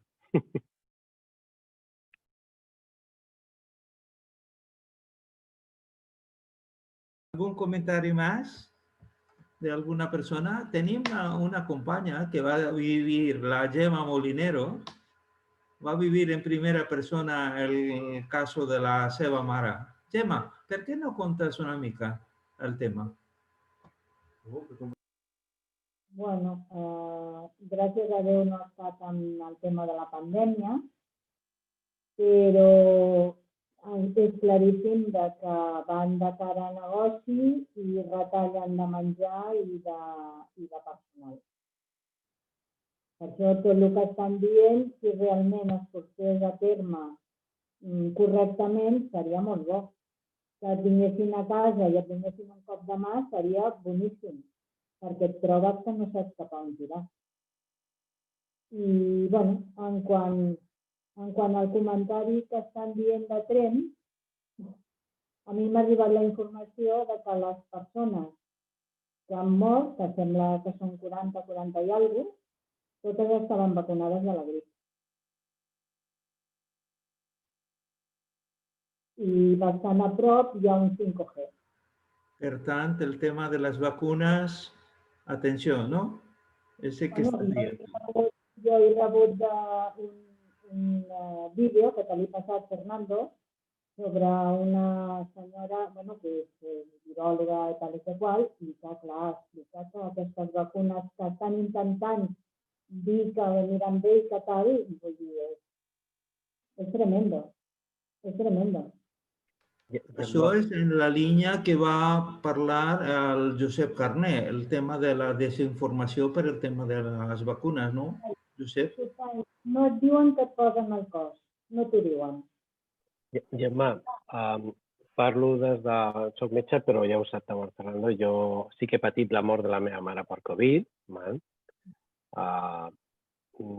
Des d'un punt de vista amb coneixement científic, per sort, totes les persones que estaven a la residència estaven vacunades per la grip, però no és la causa de la mort. Diguéssim, no hi ha una relació causa-efecte. La vacunació és pràcticament desitjable, no és obligatòria, però és desitjable que a partir d'una determinada, la de la grip sigui. Si la grip estigués ara actualment, la mortalitat és major que per la Covid. Si no estiguessin vacunats, us ho dic, que la mortalitat que provoca la grip és molt més major i, a més, té molts canvis mutacionals que per ara la Covid no ha tingut. El problema de la Covid és que ens ha trobat... El coronavirus és el virus, és un dels virus, dels dos que n'hi ha, del refredat comú. Passa que fins ara aquesta mortalitat, que a més s'ha cenyit sobretot amb gent gran, això dic, que a més ho he patit amb la meva mare, és el que ens ha sorprès. I és veritat que el que pensem des del punt de vista epidemiològic és que una vacunació ens posarà en una situació similar d'enfrontament igual que tenim amb la grip. El problema és que les vacunes habitualment triguem 2 o 3 anys en trobar-les i ara hem anat per la via ràpida i I entre els metges tenim també les nostres... Corren molts acudits, a veure qui se la posarà primer i tal. Sí que us ho puc dir del coneixement que tenim, les úniques que nosaltres hem pogut veure a banda de la televisió, sinó en seguiment, en publicacions científiques o que s'han atrevit a publicar-les, ha estat la d'Oxford. No vol dir que sigui la millor o pitjor, però per què les altres no s'han atrevit a publicar-les en els medis habituals? No ho sé. I sí que n'hi haurà aquesta incertesa, però jo, per el que sento, també és veritat que tothom parla, però per el que sento la gent que té cert criteri, sobretot n'hi haurà transparència i prou se sap tot i que jo crec que les administracions no se la jugaran. Per tant, es comprarà, es posarà, intentarem no ser els últims de la fila, pitjor ho té potser el Marroc o ho té un altre país, en capacitats diferents que potser la que podem tenir nosaltres en el món occidental. No estic ni a favor ni en contra. És a dir que, ostres, és que jo he de debatre en la mateixa família a vegades comentaris i, ostres, que soc metge, que és complexa. Aquesta pandèmia ens ha servit també que tothom en sap de tot. Suposo que tots sou experts, inclús més que jo, sobre virologia, perquè jo va arribar un moment que em vaig dedicar a atendre la gent gran per telèfon inicialment i ara ja presencialment, i una mica fugir de tanta saturació d'informació que jo mateix no podia pair. Perdona, ja m'he tallat, però no m'agradaria que hi hagués aquesta sensació negativa perquè si no estarem perduts. No, gràcies, Toni. Josep, el tema de la informació, com es pot millorar, penses tu?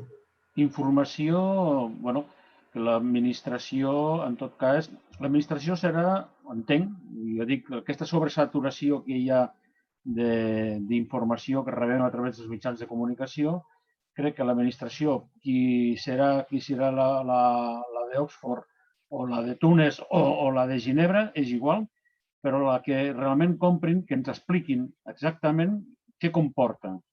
I si diuen no ho sabem, doncs que ens diguin no ho sabem el que comporta. I si ens diuen el que pot comportar és que pot sortir una urticària, que pots tindre 2 dies de febre, que és el que et diuen quan vas a posar la vacuna de la grip. Et diuen si tens una mica de febre no passa res, si et surt una mica urticària no passa res. Però saps, concretament, el que no pot ser és que ens expliquin que, no sé, el que estava explicant ara la Gemma, que estan dient, no, els que s'han vacunat de la grip són els que s'han mort a la residència de Tremp. Informacions d'aquestes fan molt de mal. Fan molt de mal i crec que el que ha de sortir algú dient exactament, i algú que tingui credibilitat al moment d'explicar-ho. Sigui el ministre, sigui la consellera o no sé qui ha de ser, però algú que ens expliqui exactament, perquè nosaltres prenguem la nostra decisió, però la prenguem a consciència a través de la informació que hàgim rebut. Això és el que demanem o creiem que hauríem de tenir, sobretot, i a més, no podem perdre temps a que ens donin aquesta informació. Aquesta informació ens l'hem de donar ja, perquè si diuen que a primers de gener ja tindrem vacunes, què esperem a tindre informació, no? Això és el que jo comentava. Una de les taules que volem organitzar al gener, vaig parlar amb la degana del Col·legi de Periodistes, precisament és per el tema de la informació ètica, del tema de la crisi, el tema de vacunes. Crec que és molt important i ja fora de la quincena de drets fonamentals, però sí que estem organitzant el tema, un tema amb els empresaris, amb la PIMEC, i altre amb tema de professionals, tema de periodistes, metges, infermeres, quan parlen de temes, quan posen comentaris a les xarxes socials. Jo soc molt de Twitter. És increïble la informació falsa, fake news a Twitter. Increïble. Però en qüestió de segons, milers de missatges reproduïts en cadena, però increïble. ¿Algún comentario más de las personas presentes? Jo solament afegint el tema aquest de la comunicació, comparant, i quan parles amb altres companys d'altres països, no m'agradaria estar en el lloc que s'hi toca als portaveus tant a l'estat espanyol ni a Catalunya. I a més el Josep Maria Argimon me'l conec des de fa molt de temps, va estar molt a prop de la nostra regió sanitària. Tenen una gran responsabilitat, però jo crec que han treballat o estan treballant d'una manera molt professional i ha estat reconegut pel sector de que, Déu-n'hi-do, amb lo difícil que és,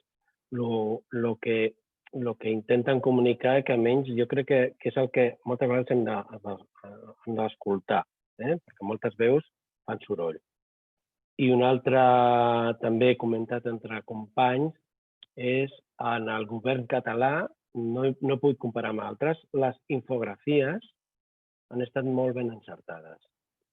La informació ha estat, pot ser que sigui complex, ara em diuen una cosa o una altra, però quan es publiquen, com s'han publicat, amb els errors que s'han canviat, són suficientment visuals que han estat ben rebudes per la població.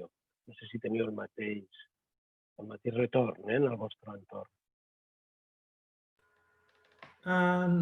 Una última pregunta al Toni Mora.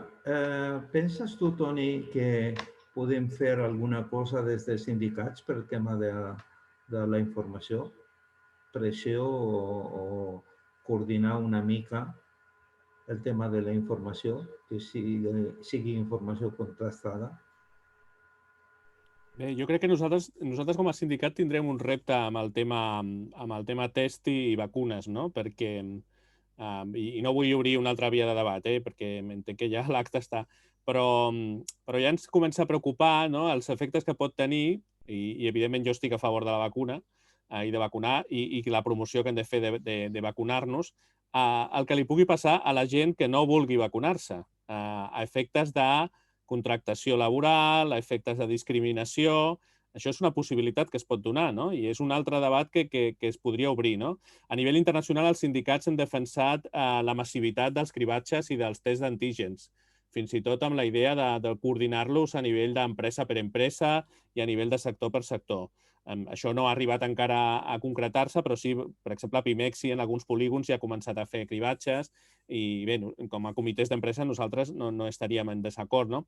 Però quan arribi la vacuna, hi ha un percentatge de la població que legítimament té aquesta posició de no voler inocular-se la vacuna, que li inoculin la vacuna, i el que pot suposar de situació, perquè, clar, en una balança està la salut pública de tots i totes, i, clar, és un bé comú que hem de defensar al màxim, però en una altra està la possibilitat que hi hagi persones que no vulguin vacunar-se, no? I que això li suposi entrar en una subclasse, no?, en una subposició. Això que estic dient ara sembla ciència-ficció i de pel·lícula, no?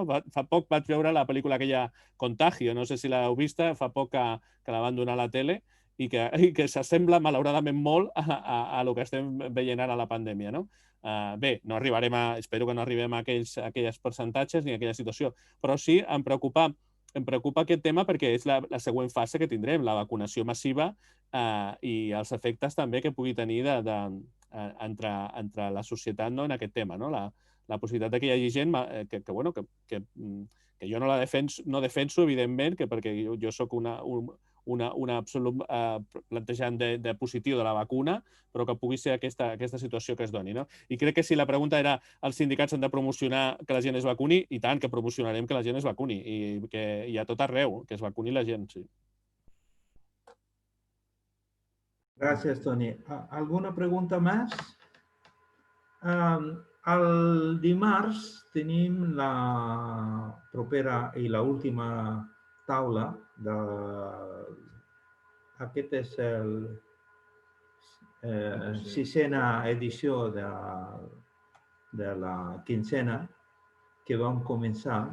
Curiós, una cosa que vull comentar, la anterior regidora al post de la Yuya Vigó, Mireia Rossell, fa com 5 o 6 anys estàvem fent unes jornades del tema de jornades solidàries, era a desembre, i vaig fer una presentació en nom de l'associació i en nom de l'Observatori d'Igualtat de Tracte i vaig dir públicament que molt aviat es anunciaria que Sitges a 2023 tindria la tasa més alta de pobresa infantil. I va vindre Mireia, Fernando, ¿de dónde has sacado esta información? Yo estaba trabajando en aquel momento en una comisión a nivel europeo y al mateix temps a la Generalitat y le vaig dir, te estoy comentando esto, pero cuidado, yo no puedo dar las fuentes de momento. Y poc després va haver una notícia a la premsa, crec que 8 setmanes després, oficialment donant aquesta xifra. I ara estem veient la crisi i la pobresa i que Sitges, com vaig dir la Júlia, no és tan bullant i tan prosper com tot el món. No, es que en Sitges solo hay un paro del 9%. Bueno, y los que están durmiendo en la calle en colchones alrededor y a los que tenemos que dar comida porque no tienen la tarjeta y no pueden ir a Caritas y Cruz Roja y tenemos que darle las comidas en bolsas nosotros de alguna manera que recogemos de los supermercados, ¿lo tenemos que publicar o sencillamente lo hacemos desde el voluntariado y nos callamos?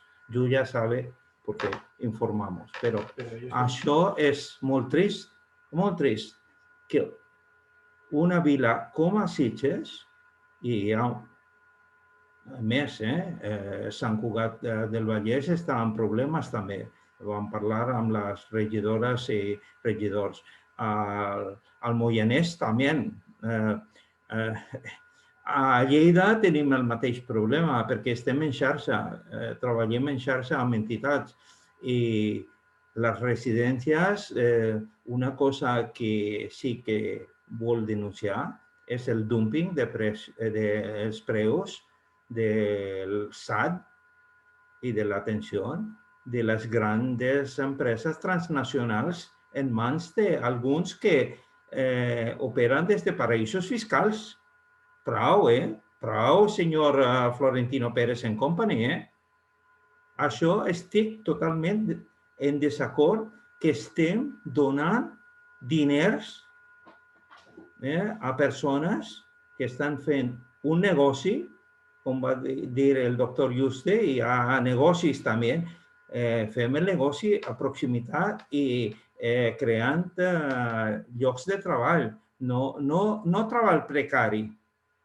Això és un repte per tu, Toni, i per la UGT i per tots els sindicats, perquè això és un tema. Soc partidari de les residències privades, però